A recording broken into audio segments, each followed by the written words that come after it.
जय हिंद दोस्तों। स्वागत है आपके अपने YouTube channel active strong study पर। दोस्तों आज मैं लाया हूँ कक्षा 9वीं परीक्षा 2021-22। ठीक दोस्तों, यहाँ पर आपका पेपर रहेगा दोस्तों हिंदी का। ठीक है, आपका पेपर है दोस्तों 24 मार्च 2022 को। ठीक है दोस्तों, यही पेपर आपकी एग्जाम में आने वाला दोस्तों, ये 100% रियल पेपर है दोस्तों। ठीक है दोस्तों, यहाँ पर आपका पेपर दोस्तों अलग अलग सेट में आएगा। ठीक है दोस्तों, तो सभी सेट का पेपर मेरे पास आ गए दोस्तों, ये 100% रियल पेपर है। ठीक है दोस्तों, यहाँ पर देख लीजिए सारे सेट के पेपर आ गए मेरे पास। ठीक है दोस्तों यहाँ पर आपका समय रहेगा 3 घंटे का। ठीक है, और टोटल क्वेश्चन आएंगे दोस्तों यहाँ पर 23 क्वेश्चन आएंगे। और पूर्णांक कितना रहेगा दोस्तों, इसमें पूर्णांक रहेगा दोस्तों 80 नंबर का पूर्णांक रहेगा। ठीक है, यहाँ पर निर्देश पढ़ लीजिए दोस्तों। ठीक है, यहाँ पर निर्देश पढ़ लीजिए आप। ठीक है, यहाँ पर देखो दोस्तों, ये पहला सेट हो गया ए। ठीक है, ये बी सेट है दोस्तों, उसके बाद ये सी सेट है। ठीक है, उसके बाद दोस्तों ये डी सेट है। ठीक है, उसके बाद दोस्तों यहाँ पर ई सेट है, उसके बाद दोस्तों यहाँ पर एफ सेट है। ठीक है दोस्तों, अलग अलग सेट आएंगे आपके एग्जाम में दोस्तों। वो सारे के सारे जो सेट आएंगे दोस्तों, सभी के पेपर मेरे पास आ गए दोस्तों। जल्दी से इस वीडियो को आपके दोस्तों के साथ शेयर कर दीजिए। ठीक है दोस्तों मैंने 1 से लेकर 5 तक जो भी 32 नंबर के ऑब्जेक्टिव टाइप क्वेश्चन आते हैं दोस्तों, उनका वीडियो बना दिया है। आप मेरे चैनल पर जाकर देख लीजिए। ठीक है दोस्तों, देख लीजिए यहाँ पर set A B C D E F. ठीक है दोस्तों, सारे क्वेश्चन आंसर आपकी एग्जाम में यही से आने वाले दोस्तों, सारा पेपर यही से आने वाला आपकी एग्जाम है। ठीक है, ये 100% रियल पेपर दोस्तों। जल्दी से इस वीडियो को आपके दोस्तों के साथ शेयर कर दीजिए, ताकि वो भी इन सारे क्वेश्चनों को पढ़कर एग्जाम में अच्छे नंबर ले आए। ठीक है दोस्तों, मैं गारंटी देता हूँ, यदि इन पेपर से आपको एग्जाम में बाहर जाएगा तो आप इस चैनल को अनसब्सक्राइब कर दीजिए। ठीक है दोस्तों, यहाँ पर पहला क्वेश्चन क्या है दोस्तों, हमारा प्रश्न क्रमांक 6 से स्टार्ट है। ठीक है, 1 से लेकर 5 तक का मैंने वीडियो बना दिया दोस्तों, वो आप मेरे चैनल पर जाकर देख लीजिए। ठीक है दोस्तों, यहाँ पर छठा क्वेश्चन क्या है दोस्तों, हमारा प्रश्न क्रमांक 6, वीरगाथा काल की 2 विशेषता लिखी है। ठीक है दोस्तों, वीरगाथा काल की कोई 2 विशेषता लिखी है, या फिर इसका अथवा क्या है दोस्तों, भक्ति काल को स्वर्णयुग क्यों कहा जाता है। ठीक है दोस्तों, भक्ति काल को स्वर्णयुग क्यों कहा जाता है, ये 2 नंबर क्वेश्चन आने वाला आपकी एग्जाम है। ठीक है, ये कौन कौन से सेट में आएगा दोस्तों, A B C D E F सभी सेट में आने वाला है। ठीक है दोस्तों, तो इसको याद कर लीजिए दोस्तों, ये आपकी बुक में मिल जाएगा, इसका आंसर फटाफट याद कर लीजिए। ठीक है, अगला दोस्तों हमारा निर्गुण काव्य धारा के कोई 2 कवि व उनकी एक रचना लिखी है। ठीक है दोस्तों, ये 2 नंबर क्वेश्चन आएगा। ठीक है, इसका अथवा लीजिए दोस्तों। ठीक है, मैं बता दूंगा। ठीक है, अगला क्वेश्चन देख लीजिए दोस्तों, हमारा छायावाद से आप क्या समझते हैं, अथवा इसका क्या है, कवि ने सच्चे प्रेम की क्या कसौटी बताई है। ठीक है, ये 2 नंबर क्वेश्चन आने वाला दोस्तों, फटाफट याद कर लीजिए, इनके आंसर आपकी बुक में मिल जाएंगे। ठीक है, अगला क्वेश्चन क्या है दोस्तों, हमारा प्रश्न क्रमांक 9, कवि का ब्रज के वन बाग और तालाब को निहारने के पीछे क्या कारण है। ठीक है, यहाँ पे इसका तो है दोस्तों, कवि को कोयल से ईर्ष्या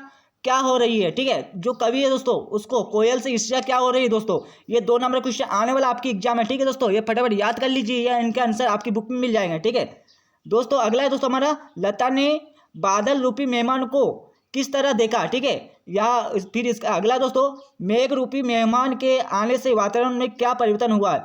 फिर अगला दोस्तों हमारा, कबीरदास के शिल्प सौंदर्य की 2 विशेषता लिखी है। तो ठीक है दोस्तों, हमको 2 विशेषता लिखना है। ठीक है, आप इनको याद कर लीजिए दोस्तों, ये आपकी एग्जाम में आने वाला है। ठीक है दोस्तों, मेरे पास ये सारे क्वेश्चन आंसर आ गए दोस्तों रियल पेपर के। ठीक है, जिस दोस्तों को विश्वास नहीं होता है वो चैनल को अनसब्सक्राइब कर दीजिए। ठीक है, अगला है दोस्तों हमारा set A B C D D में आने वाले सारे क्वेश्चन आंसर है। ठीक है, तो देख लीजिए दोस्तों, यहाँ पर प्रश्न नंबर 13। ठीक है, जगन्नाथ के अनुसार काव्य किसे कहते हैं, या फिर इसका अथवा दोस्तों, काव्य के प्रकारों के नाम लिखिए। ठीक है, ये 2 नंबर क्वेश्चन दोस्तों।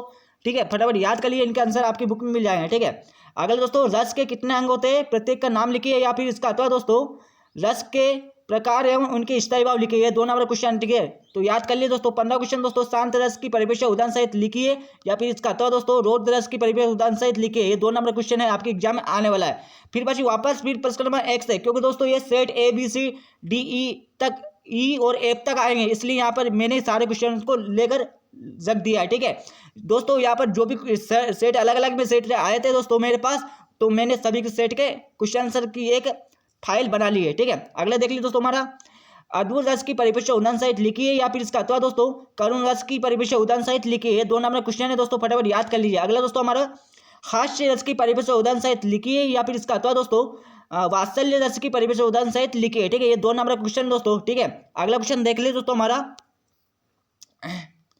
अनुप्रास अलंकार की परिभाषा उदाहरण सहित लिखी है, या फिर इसका तो दोस्तों यमक अलंकार की परिभाषा उदाहरण सहित लिखी है। ये 2 नंबर क्वेश्चन दोस्तों, ठीक है, फटाफट याद कर लीजिए। अगला देख लीजिए दोस्तों हमारा जो सेट नंबर ABCDEF में आने वाले क्वेश्चन, ठीक है, जिसमें प्रश्न क्रमांक 4 दोस्तों, कांजी होश में पशुओं की हाजिरी क्यों ली जाती थी, या फिर इसका अथवा दोस्तों छोटी बच्ची को बैलों के प्रति प्रेम क्यों उमड़ आया है, ठीक है। ये 2 नंबर क्वेश्चन है दोस्तों, फटाफट याद कर लीजिए, इनके आंसर आपकी बुक में मिल जाएंगे, ठीक है।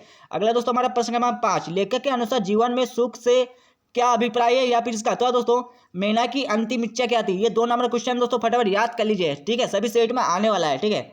अगला दोस्तों हमारा, लेखक ने अपनी माँ के व्यक्तित्व के किस विशेषता का उल्लेख किया है, या फिर इसका अथवा दोस्तों लेखक ने झूठे फतेह होने का क्या अनुमान लगाया है, ठीक है दोस्तों। ये 2 नंबर क्वेश्चन है दोस्तों, फटाफट याद कर लीजिए, ठीक है, और अपने दोस्तों के साथ शेयर कर दीजिए ताकि वो भी पढ़कर अच्छे नंबर ले आए एग्जाम में, ठीक है। अगला दोस्तों हमारा, लेखक परसाई जी प्रेमचंद को क्या सलाह दे रहे हैं, या फिर इसका अथवा दोस्तों प्रेमचंद की विडंबना क्या थी। ये 2 नंबर क्वेश्चन है दोस्तों, ठीक है। अगला दोस्तों हमारा, दाना बेल आपसी प्रेम किस प्रकार प्रकट करते थे, या फिर इसका अथवा दोस्तों रिपोर्टर से आप क्या समझते हैं। ये 2 नंबर क्वेश्चन दोस्तों, फटाफट याद कर लीजिए। अगला क्वेश्चन दोस्तों हमारा, निबंध की परिभाषा लिखते हुए किन्हीं 2 निबंधकारों के नाम लिखी है, या फिर इसका अथवा दोस्तों कहानी उपन्यास में कोई 2 अंतर लिखी है। 2 नंबर क्वेश्चन दोस्तों, फटाफट याद कर लीजिए। अगला क्वेश्चन दोस्तों हमारा प्रश्न क्रमांक 10वां, एकांकी एवं नाटक में अंतर लिखिए कोई 2, अथवा इसका है दोस्तों जीवनी और आत्मकथा में अंतर लिखिए, ठीक है। ये 2 नंबर क्वेश्चन दोस्तों, फटाफट याद कर लीजिए। अगला क्वेश्चन दोस्तों हमारा प्रश्न क्रमांक 11वां, प्रेमचंद जी की भाषा शैली की किन्हीं 2 विशेषताओं को लिखी है, या फिर इसका तो दोस्तों महादेवी मरवा की भाषा शैली की किन्हीं 2 विशेषताओं को लिखी है। ये 2 नंबर क्वेश्चन दोस्तों आपके एग्जाम में आने वाला है, ठीक है। अगला क्वेश्चन देख लीजिए दोस्तों, क्वेश्चन नंबर 12वां, हरिश्चंद्र परसाई की व्यंग्यात्मक शैली की कोई 2 विशेषता लिखी है, या फिर इसका तो दोस्तों संधि की परिभाषा एवं प्रकार लिखी है। 2 नंबर क्वेश्चन दोस्तों, फटाफट याद कर लीजिए, इनका आंसर आपकी बुक में मिल जाएंगे, ठीक है। अगला क्वेश्चन दोस्तों, मुहावरा क्या है, परिभाषा है उदाहरण सहित लिखी है, या फिर इसका अथवा दोस्तों उपसर्ग एवं प्रत्यय में अंतर लिखी है, ठीक है दोस्तों। ये 2 नंबर के क्वेश्चन दोस्तों, ठीक है, आपके 2 नंबर के क्वेश्चन आएंगे दोस्तों 6 से लेकर 15 तक, ठीक है, 6 से लेकर 15 तक आएंगे। 6, 7, 8, 9, 10, 11, 12, 13, 14, 15, 8 क्वेश्चन, 3 से 9, 10 क्वेश्चन आएंगे, ठीक है दोस्तों। आपके 10 क्वेश्चन आने वाले हैं, 2 × 10 = 20 नंबर के, ठीक है दोस्तों, फटाफट याद कर लीजिए। अगला क्वेश्चन दोस्तों हमारा क्वेश्चन नंबर 14वां, लेखिका अपनी मामी के व्यक्तित्व से क्यों प्रभावित थी, सॉरी नानी, अथवा इसका है दोस्तों शिक्षा बच्चा का जन्म सिद्ध अधिकार है, इस दिशा में लेखिका के प्रयासों का उल्लेख कीजिए, ठीक है। ये 2 नंबर क्वेश्चन दोस्तों, फटाफट याद कर लीजिए।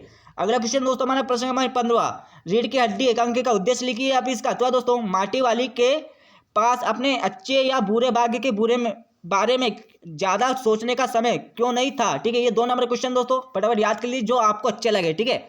अगला क्वेश्चन देख लीजिए दोस्तों, हमारा क्वेश्चन नंबर 16वां, ठीक है। अब क्वेश्चन नंबर 16 से लेकर दोस्तों 19 तक कितने नंबर के क्वेश्चन आएंगे दोस्तों, 3-3 नंबर के क्वेश्चन आने वाले हैं, ठीक है। तो इसमें देख लीजिए दोस्तों 16 क्वेश्चन में क्या पूछा है, निम्नलिखित गद्यांशों की संदर्भ सहित वाक्य कीजिए। क्या करना दोस्तों, गद्यांशों के संदर्भ सहित वाक्य करना है, ठीक है। तो यहाँ पर देख लीजिए दोस्तों, आपको क्या करना है, दोनों क्वेश्चन में से एक क्वेश्चन याद करना है, ठीक है। ये अथवा वाला में से दोनों क्वेश्चन में से एक क्वेश्चन याद करना है, ठीक है दोस्तों। सभी सेट वाले ABCD, ठीक है दोस्तों, जिनको अच्छा लगे दोस्तों उनको आंसर याद कर लीजिए। अगला देख लीजिए दोस्तों, इसका ये क्वेश्चन नंबर 17 है दोस्तों हमारा। क्वेश्चन नंबर 17 में भी क्या पूछा है दोस्तों, यहाँ पर ये प्रसंग गद्यांश के संदर्भ सहित वाक्य करना है, ठीक है दोस्तों। ये दे रखा दोस्तों, इसका आंसर भी आपकी बुक में मिल जाएगा। ये 3 नंबर क्वेश्चन आने वाला है, ठीक है। अगला क्वेश्चन देख लीजिए दोस्तों, हमारा प्रश्न नंबर 18वां, ठीक है दोस्तों। प्रश्न नंबर 18वां में भी क्या करना है दोस्तों, इसकी संदर्भ सहित वाक्य करना है दोस्तों। मैंने ऐसा क्यों बताया दोस्तों ABCD, क्योंकि सारे क्वेश्चन का मैंने क्या किया दोस्तों, मिक्स कर दिया है, ठीक है दोस्तों। ABCD जो भी सेट आएगा दोस्तों सभी में यही क्वेश्चन आने वाले हैं, तो फटाफट याद कर लिया दोस्तों सभी को। अगला है दोस्तों हमारा प्रश्न क्रमांक 19, ठीक है। रस की परिभाषा उदाहरण सहित लिखी है, या फिर इसका तो दोस्तों वी रस की परिभाषा उदाहरण सहित लिखी है, ठीक है। ये 2-3 नंबर का क्वेश्चन आने वाला आपकी एग्जाम है, तो फटाफट याद कर लीजिए दोस्तों। फिर પછી वापस स्टार्ट कर दोस्तों 16वां से, ठीक है। ये अलग अलग सेट वालों के लिए, ठीक है। ABCDEF तक वाले सेट वालों के लिए, ठीक है। छंद के कितने भेद है उदाहरण सहित लिखी, या फिर इसका तो दोस्तों अलंकार के कितने भेद है नाम सहित लिखिए। ये 3 नंबर क्वेश्चन आने वाला आपकी एग्जाम में, फटाफट याद कर लीजिए। अगला क्वेश्चन दोस्तों हमारा प्रश्न नंबर 17वां, ठीक है।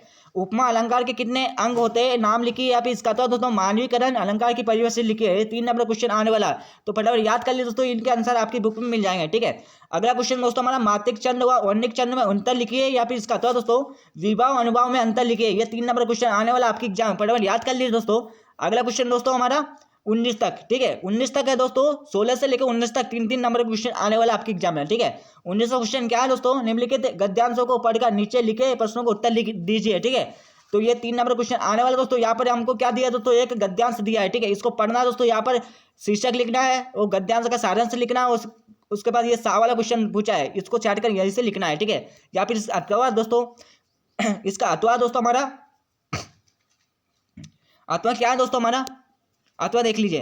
या फिर दोस्तों आपको क्या करना है, दोनों में से एक क्वेश्चन याद करना है, ठीक है। अथवा में भी ऐसे ही करना है, ठीक है दोस्तों। इसमें शीर्षक छाटना है, उसके बाद ये क्वेश्चन पूछा है, इसका जवाब यही से देना है, ठीक है। और इसका सा वाला क्या दोस्तों, इसमें गद्यांश का सारांश लिखना है, ठीक है। अगला क्वेश्चन क्या है दोस्तों हमारा 19वां दोस्तों, ठीक है। ये 2 बार 19वां आ रहा है, मतलब दोस्तों ये सेट ABCD के लिए, ठीक है, सभी के लिए, ठीक है। तो दोस्तों आपको क्या करना है, दोनों में से एक को याद करना है, और इसमें से जो 19वां इसमें मैंने आपको बताया, इसमें से दोनों में से एक याद करना है, ठीक है। तो दोस्तों 19 में क्या पूछा है दोस्तों, निम्नलिखित अपडेट काव्यांशों को पढ़कर नीचे लिखे प्रश्नों को उत्तर दीजिए, ठीक है। ये 3 नंबर क्वेश्चन आएगा दोस्तों, दोनों में से एक कुछ गद्यांशों को याद कर लिए, ठीक है। इनका आंसर भी आपकी बुक में मिल जाएंगे, ठीक है। अगला क्वेश्चन देख लीजिए दोस्तों, हमारा 20वां क्वेश्चन क्या है, निम्नलिखित काव्यांशों का संदर्भ सहित वाक्य है भावार्थ लिखिए, ठीक है। भावार्थ लिखना दोस्तों, आपको क्या करना है, दोनों में से एक क्वेश्चन याद करना है। ये 4 नंबर क्वेश्चन आने वाला आपकी एग्जाम में, ठीक है। फटाफट याद कर लिए दोस्तों। और इसका एक और दिया है दोस्तों, सेट अलग अलग सेट के लिए दोस्तों, ठीक है। सारे क्वेश्चन से आपको इसी पेपर में से देखने को मिलेंगे आपकी एग्जाम में, ठीक है। 100% गारंटी लेता हूं दोस्तों। यदि आपके एग्जाम में नई पेपर आया दोस्तों, तो ये इस चैनल को अनसब्सक्राइब कर देना है, ठीक है दोस्तों। इसको पढ़ लीजिए, दोनों में से एक क्वेश्चन करना है, ठीक है। फटाफट याद कर लीजिए दोस्तों, इनके आंसर आपकी बुक में मिल जाएंगे, ठीक है। अगला क्वेश्चन दोस्तों हमारा 21वां क्वेश्चन में क्या पूछा जाएगा दोस्तों, अपने विद्यालय के प्राचार्य को स्थानांतरण प्रमाण पत्र हेतु प्रार्थना पत्र लिखिए। या फिर इसका अथवा दोस्तों, अपने प्राचार्य महोदय को संविदा शुल्क हेतु मुक्ति हेतु प्रार्थना पत्र लिखिए। ये 4 नंबर क्वेश्चन आएगा दोस्तों, आपको दोनों में से एक याद करना है, ठीक है। अगला देख लीजिए दोस्तों, हमारा 22वां क्वेश्चन में क्या पूछा है दोस्तों, अपने मित्र के जन्मदिन पर उसे बधाई पत्र लिखिए। या फिर इसका अथवा दोस्तों, पिता को एक पत्र लिखकर उनके स्वास्थ्य की जानकारी प्राप्त कीजिए। ये 4 नंबर क्वेश्चन आएगा दोस्तों, फटाफट याद कर लीजिए, जो आपको अच्छा लगे, ठीक है। लास्ट क्वेश्चन बचा है दोस्तों हमारा 23वां क्वेश्चन, ठीक है। 23वां क्वेश्चन बताए, निम्नलिखित विषयों पर 120 शब्दों में निबंध लिखे, ठीक है दोस्तों। हमको 6 ऑप्शन दिए हैं, ठीक है। 6 में से हमको एक पर विषय पर क्या लिखना है दोस्तों, निबंध लिखना है, ठीक है। तो ये 4 नंबर क्वेश्चन आ जाएगा दोस्तों। तो आपको क्या करना है दोस्तों, 6 में से ही एक पर याद कर लेना है, ठीक है, एक निबंध याद कर लेना है, ठीक है दोस्तों। जय हिंद दोस्तों, मिलते हैं अगले वीडियो में, जब तक के लिए जय हिंद, वंदे मातरम।